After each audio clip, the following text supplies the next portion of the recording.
Madhurag gold and diamonds, Madhurag building, Kannur road, Chakkarakal. Tsunami പ്രതിരോധ തയ്യാറെടുപ്പിന്റെ ഭാഗമായി അഴീക്കോട് ചാൽ ബീച്ചിൽ ജില്ലാ ദുരന്ത നിവാരണ അതോറിറ്റിയുടെ നേതൃത്വത്തിൽ സുനാമി മോക്ക് ഡ്രിൽ സംഘടിപ്പിച്ചു. ദേശീയ ദുരന്ത നിവാരണ അതോറിറ്റി നിർദ്ദേശാനുസരണം അഴീക്കോട് ചാൽ ബീച്ചിൽ നടന്ന റെഡി സുനാമി മോക്ക് ഡ്രില്ലാണ് ദുരന്ത പ്രതികരണ മുന്നൊരുക്കത്തിന് മാതൃകയായത്.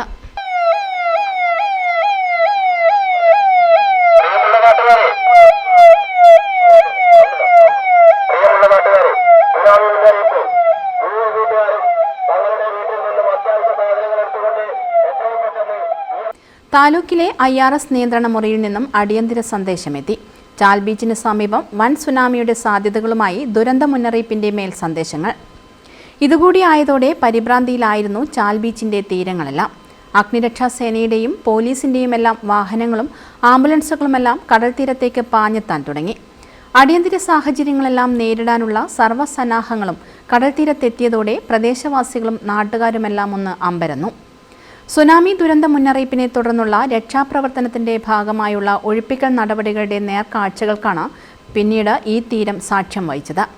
മണിക്കൂറുകൾ നീണ്ടുനിന്ന കൂട്ടായ പരിശ്രമങ്ങളിൽ 50ഓളം കുടുംബങ്ങളെയും സുരക്ഷിത സ്ഥാനത്തേക്ക് മാറ്റിയതോടെയാണ് ആശങ്കകൾക്കെല്ലാം വിരാമമായത്.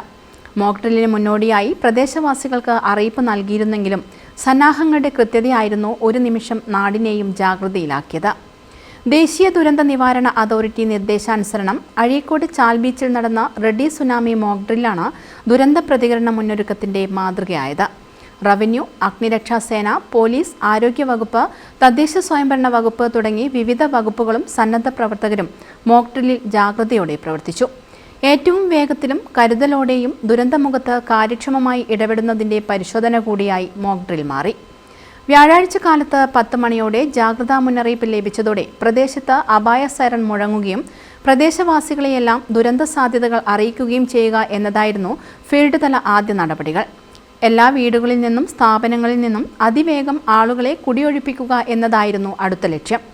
ഗർഭിണികൾ, കുട്ടികൾ, കിടപ്പ് രോഗികൾ എന്നിവരെയെല്ലാം ആംബുലൻസിന്റെ സഹായത്തോടെ ആദ്യ സുരക്ഷിത കേന്ദ്രമായ EMS വായനശാലയിൽ എത്തിച്ചു. ഇവിടെ നിന്നും അവശരായുള്ളവർക്കെല്ലാം പ്രാഥമിക ചികിത്സ നൽകി. ഡോക്ടർമാരുടെ സേവനം ലഭ്യമാക്കിയ ഓൾഡ് ഏജ് ഹോമിലേക്ക് പിന്നീട് അവരെ എത്തിക്കുകയായിരുന്നു. അതിനോടൊപ്പം എല്ലാവരെയും സുരക്ഷിത കേന്ദ്രങ്ങളിലേക്ക് മാറ്റുന്ന നടപടികളും വേഗത്തിലായി. മണിക്കൂറുകൾ നീണ്ട സുനാമി മുന്നൊരുക്ക രക്ഷാപ്രവർത്തനങ്ങൾക്ക് വിവിധ വകുപ്പുകൾക്കൊപ്പം നാടെല്ലാം പങ്കാളികളായി. ദുരന്ത പ്രതികരണത്തിൽ രക്ഷാപ്രവർത്തനങ്ങൾക്ക് വഴിയൊരുക്കൽ, ഇതര വകുപ്പുകളുടെ ഏകോപനം എന്നിവയെല്ലാം മോക്ക് ഡ്രില്ലിന് ശേഷം വിലയിരുത്തി. അഴീക്കോട് ഗ്രാമപഞ്ചായത്ത് പ്രസിഡന്റ് K. സനില, ഡെപ്യൂട്ടി തഹസിൽദാർമാരായ CV. Mohanan, Faisal Valliyot, Prajosh Purushothaman, assistant motor vehicle inspector KK. Jithesh, assistant station fire officer B. Joy, coastal police sub inspector MP. Anilkumar, BDO K. Seema, doctor Suman Mohan, K. Shiny തുടങ്ങിയവർ മോക്ക് ഡ്രില്ലിൽ അവലോകന യോഗത്തിൽ സംസാരിച്ചു. ഗ്രാമപഞ്ചായത്ത് വൈസ് പ്രസിഡന്റ് A. സുരേശൻ, ദുരന്ത നിവാരണ authority hazard analyst S. Aishwarya, Thasleem Fasil, Azhikode north village officer E. Ratheesh, doctor Mini Sreedharan, വിവിധ വകുപ്പുതല ഉദ്യോഗസ്ഥർ, ഫയർ ആൻഡ് റെസ്ക്യൂ വളണ്ടിയർമാർ തുടങ്ങിയവർ മോക്ക് ഡ്രില്ലിന് നേതൃത്വം നൽകി. News bureau, Kannur.